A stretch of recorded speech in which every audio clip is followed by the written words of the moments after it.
cities across California say they've hit their COVID-19 surge. What about San Diego? We have answers coming up. Questions about your high SDG&E bill? We break it down. With rapidly rising real estate prices, we're going to break down the numbers across the county. Plus, the Impossible Whopper is getting some competition as McDonald's rolls out its plant-based burger to more locations. Heart surgery couldn't slow Rob McKnight down or his fastball, which is why there's no crying in baseball. CBS 8 News Live at 6 starts now.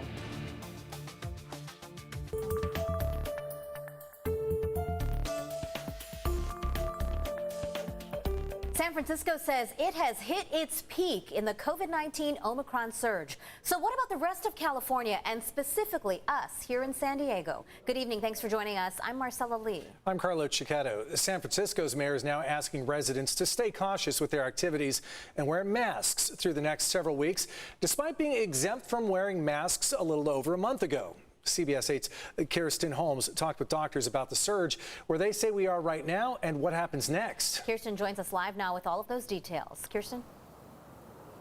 Yeah, you know, hearing that we've hit our COVID-19 peak, or the surge peak, that is, probably is good news to a lot of people who are probably getting tired of the changing COVID-19 guidelines. But the doctors we talked to say that it is only slightly good news because we still have a lot of work to do when it comes to wearing masks and getting folks vaccinated, not only here in the U.S., but all across the globe.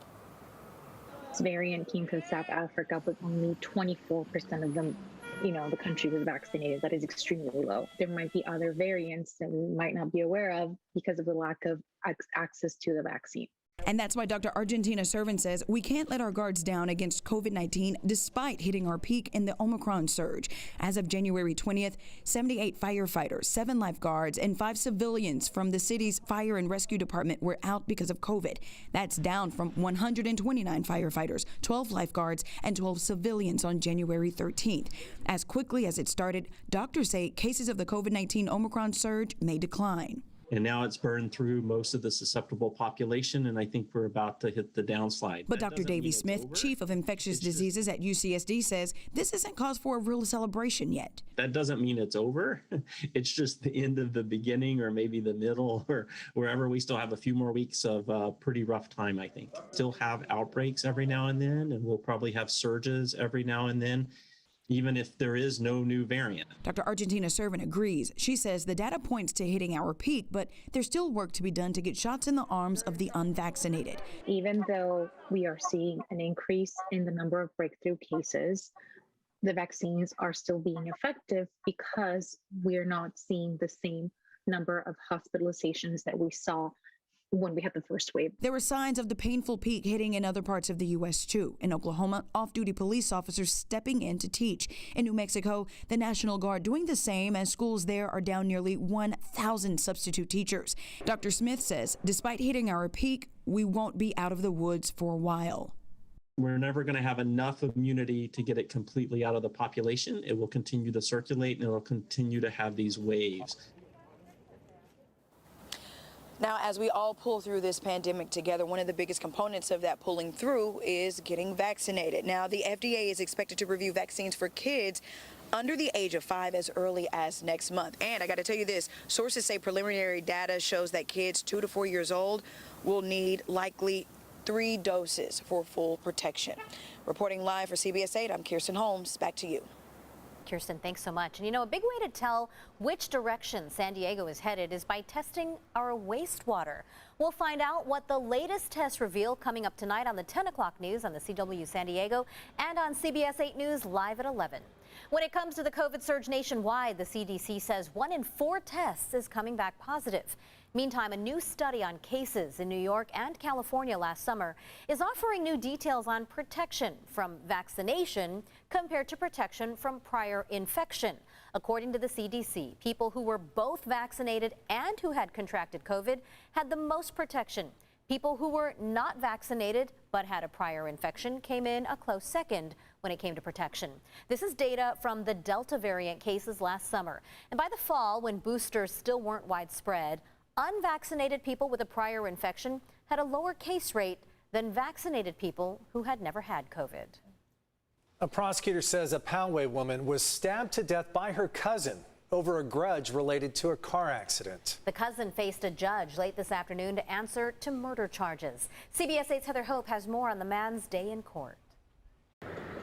Well, in court, we learn much more about the unusual relationship between the two Cedillo cousins. The prosecutor says when the one cousin, Fatima, went up to her cousin Uriel to give him a hug, he then in turn stabbed her several times in her upper body and in her head. Candles and flowers were placed at the South Creek Park in Sabre Springs to honor the life of 22-year-old Fatima Cedillo. Deputy District Attorney Vanessa Gerard says Fatima's distant cousin Uriel Cedillo was at South Creek Park early Sunday morning. Fatima was with her group of friends when she walked over to greet her cousin Uriel. When the victim arrived, she went up to the defendant to give him a hug. He pretended to hug her back, but instead pulled out a knife, stabbed her twice in the head and 3 more times in the torso. The prosecutor said the final stab wound severed Fatima's artery and that the motive may be over a car wreck that the family was recently in, where Uriel suffered an injury. He was upset with her over a car crash a couple weeks before, where she was the driver and he had chipped some of his teeth in the crash. Gerard says 22-year-old Uriel Cedillo took off and police arrested him hours later at 10 a.m. with a large amount of meth and a pipe. In court, answering to the charge of murder and drug possession and narcotics paraphernalia possession, Uriel denied the charges. He enters a not guilty plea and denies any allegations. The judge says Uriel will be held without bail. He faces up to life without parole. Friends set up a GoFundMe for Fatima, which has raised over $7,200 to help her family with funeral expenses. Uriel Cedillo is due back in court on March 7th. Meanwhile, family and friends plan to gather tonight to honor Fatima Cedillo at South Creek Park in Sabre Springs at 7 p.m. Heather Hope, CBS 8. Thank you, Heather. A plan to add fencing along the train tracks in Del Mar was approved today by the North County Transit District, but it still faces strong opposition from the Coastal Commission and the city of Del Mar. The NCTD says the fence is needed to prevent deaths and injuries. 4 people have died crossing the tracks since 2016. Opponents say the fence will block access to the beach and hurt tourism. The NCTD says it has the authority to bypass opposition. A long legal battle is expected. San Diego County Sheriff Bill Gore has announced he will be retiring early from his long-held position. The County Board of Supervisors will appoint his interim replacement next month. CBS 8's David Goffredson reports candidates are already lining up for the primary election in June. The big question for Sheriff Bill Gore, why is he retiring 10 months before the end of his current term in office? He told CBS 8 his wife is sick and needs his support. To be quite honest, I don't think I was doing that good a job, spending half time with my wife, half time with the job, and I felt like I wasn't doing either one of them as well as I would like. Gore has endorsed his undersheriff, Kelly Martinez, for his replacement. She's been with the Sheriff's Department for more than 3 decades. I worked the beat. I've worked investigations in our department. I know every aspect of what we do. Critics say Martinez is too close to Sheriff Gore. They point to a high death rate in the jails and data showing racial profiling by deputies. We need more mental health clinicians in the jail to help identify people who are in mental health crisis. If any community feels unsafe around the deputy sheriffs, then we need to fix that. Another candidate, former San Diego Sheriff Commander Dave Myers, ran against Bill Gore in 2018.